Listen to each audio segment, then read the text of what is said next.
Run! Just run! Don't look back! Oh my god, it's gaining on us!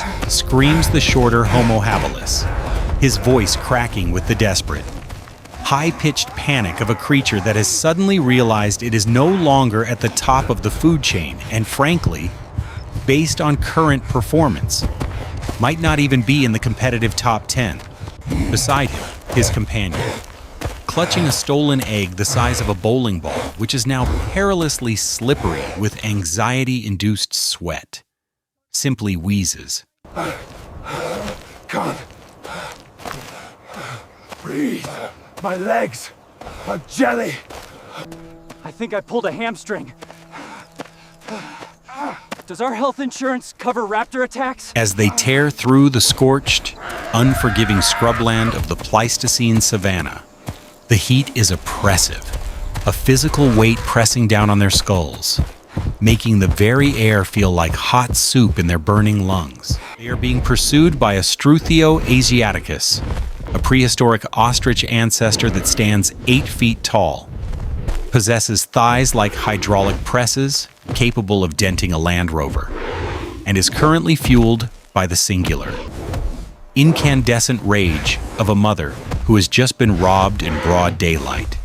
The dust kicks up around their calloused, frantic feet, a chaotic ballet of survival, as the giant bird lets out a hiss that sounds suspiciously like a leaking steam pipe mixed with a chainsaw revving up. Its beak, a serrated dagger designed by evolution for cracking bones and shattering dreams, snaps inches from Carl's hairy shoulders, snipping off a lock of fur with surgical precision. It definitely tasted me. It knows my flavor profile now. It's gonna Yelp review me.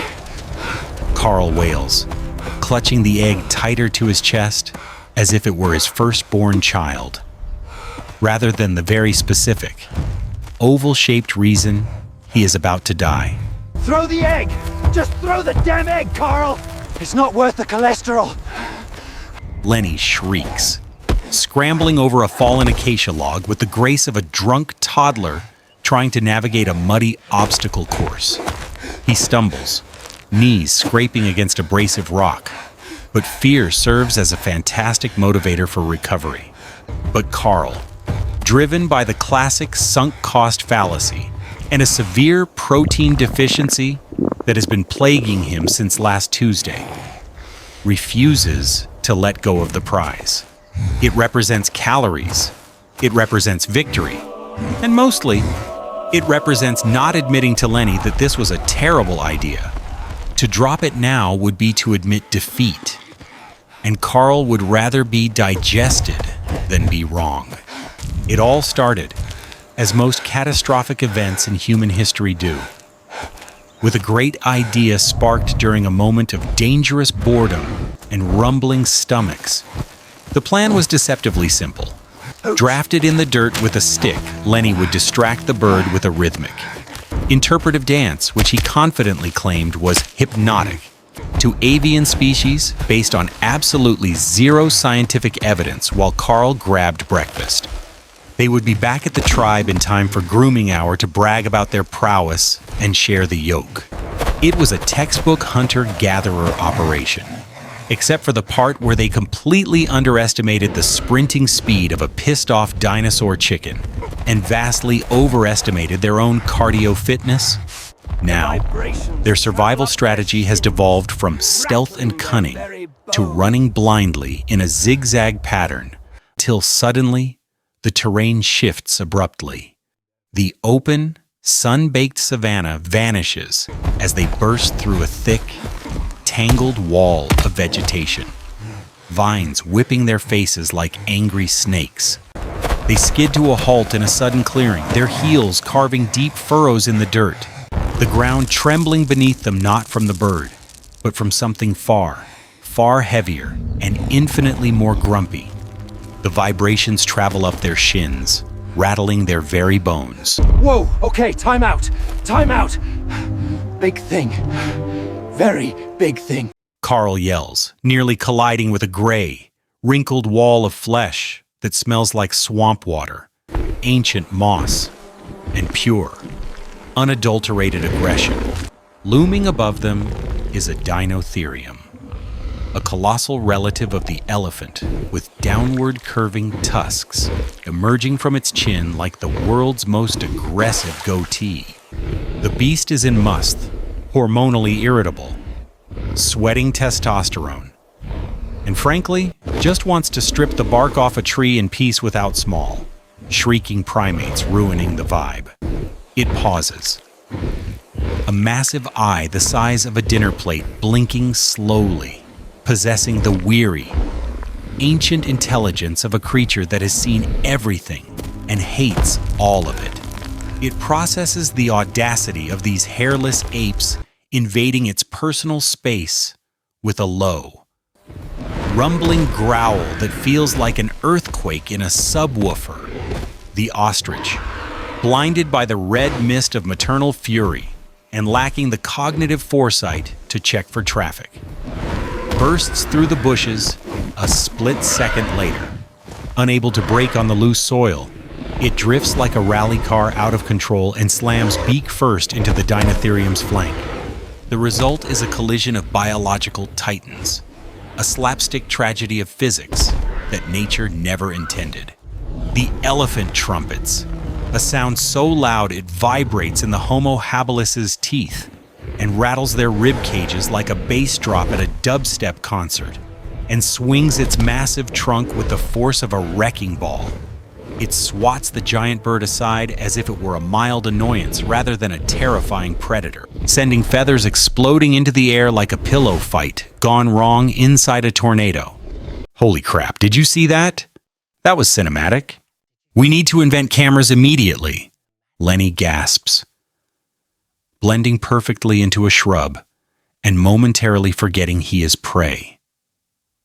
While Carl, in his sheer awe of the violence, finally loses his grip on reality and the egg. It falls in slow motion. The egg, the object of their desire, the potential omelet of the century, the shell, evolutionarily designed to withstand the weight of a brooding parent, meets a jagged, unforgiving rock with a sickening, tragic crunch. The yolk, bright orange and heartbreakingly nutritious, spills into the dusty earth, instantly turning into a muddy, inedible paste. It bubbles slightly in the heat, a culinary masterpiece ruined by gravity. Carl watches it go, a single, silent tear cutting through the dust on his face as he mourns the macronutrients returning to the soil. It's not just breakfast, it's a symbol of his failure. But there is no time to organize a funeral for the breakfast that never was. The Dinotherium, now fully enraged by the bird slap and the screaming monkeys, decides that everything in a 50-foot radius needs to be flattened into a fine powder. Go! Move your glutes, Carl. I'll move them like you mean it. Lenny screams. And the chase resumes. Though the dynamic has shifted from a linear pursuit to a chaotic. Multi-species scramble for life. The bird is limping left, hissing in confusion. The elephant is smashing trees to the right, uprooting saplings like toothpicks. And our heroes are diving headfirst into a muddy, abandoned warthog burrow. They squeeze their bodies into the darkness, knees scraping against rock, just as a massive, pillar-like foot stomps the ground above them, collapsing the entrance and sealing them in darkness. Silence falls, thick and heavy, broken only by the distant, angry honking of the bird and the fading tremors of the elephant's rampage. Carl turns to Lenny. They are alive. They possess the gift of fire, sort of. When the lightning strikes and they get lucky. The knowledge of stone tools. And the potential to eventually dominate the entire planet and invent the internet. But right now, they are just too hungry, shivering idiots in a hole. So, Carl whispers, wiping dirt from his brow and trying to find a comfortable spot against a root. We going back for that yolk or what? 5-second rule applies, right? Maybe 10 seconds, because it's prehistoric dirt? Lenny stares at him in the dark, the sheer audacity of the question hanging in the stale air. I hate you. I really, really hate you. Flies as the cycle of life, in all its stupid, magnificent glory, continues to turn.